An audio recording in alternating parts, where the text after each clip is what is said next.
নমস্কাৰ, মই হেলেনা স্বৰ্গীয়াৰী। মই ইউপিপিএল দলৰ কেন্দ্ৰীয় সমিতিৰ সদস্য।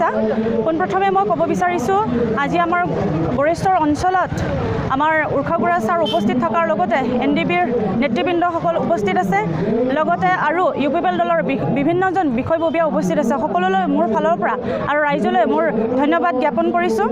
এতিয়া মই ক'ব বিচাৰিছোঁ, ইউপিপিএল দলত মই কিয় যোগদান কৰিলোঁ। প্ৰথম কথাটো হৈছে, আজি গণতান্ত্ৰিক দেশত সকলোৰে অধিকাৰ আছে যে কোনোবা এটা দলত নহয় কোনোবা এজন মানুহে হয়তো যোগদান কৰে, কিন্তু এই যোগদান কৰাৰ ক্ষেত্ৰত মই ক'ব বিচাৰিছোঁ, যিহেতু আমাৰ BTC অঞ্চলত 17 বছৰ যিসকল ৰাজনৈতিকভাৱে শাসন কৰি গ'ল BPF চৰকাৰে, তেওঁলোকে শাসনকাল সময়ছোৱাত আমাৰ ৰাইজে যেনেকুৱা ধৰণৰ সুবিধা পাব লাগিছিল, সেই সুবিধাসমূহৰ পৰা কিছু ক্ষেত্ৰৰ পৰা মানে বঞ্চিত হৈছে। যিখিনি পাব লাগিছিল সেইখিনি পোৱা নাই।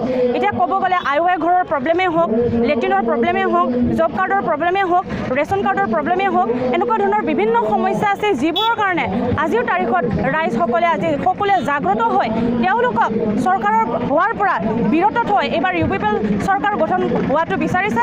কাৰণ সকলো ৰাইজে বিচাৰিছে যে পৰিৱৰ্তন, এই পৰিৱৰ্তনৰ ঢৌত কেৱল মাত্ৰ মই বুলি নহয়, সকলো 40টা সমষ্টিৰ জাতি জনগোষ্ঠীয়ে, কেৱল মাত্ৰ বড়ো জনগোষ্ঠীয়ে নহয়, আদিবাসীয়ে হওক, নেপালীয়ে হওক, শৰণীয়া জনগোষ্ঠীয়ে হওক বা কোচ ৰাজবংশীয়ে হওক আৰু মাইনৰিটি তেওঁলোকৰ লোকসকলেই হওক, সকলো ৰাইজে আজি বিচাৰিছে যে BTC অঞ্চলত আমাৰ যি দুৰ্নীতি হৈ আছিল, সেই দুৰ্নীতিৰ পৰা এইবোৰ দুৰ্নীতি মুক্ত কৰি এইবাৰ ইউপিপিএল চৰকাৰ নতুনকৈ গঠন কৰি যাতে সমগ্ৰ যি অঞ্চলত আমাৰ যি দুখৰ জৰ্জৰিত পৰিৱেশ হৈ আছিল সেইবোৰ আঁতৰাই নতুনকৈ গঠন কৰাৰ লগতে আমি যাতে সমাজক ভাল এটা বাৰ্তা আনিব পাৰোঁ যে আগন্তুক দিনত যি আমাৰ সমস্যা আছিল, সেই সমস্যাবোৰৰ পৰা বিৰত হৈ আমি কেনেধৰণে ৰাইজক লৈ আমি কি উদ্দেশ্য লৈছোঁ, সেই উদ্দেশ্যৰ জৰিয়তে যাতে আমি ৰাইজক ভালৰ দিশলৈ যাতে লৈ যাব পাৰোঁ, তাৰ কাৰণে আমি যথোপযুক্ত চেষ্টা কৰি আছোঁ।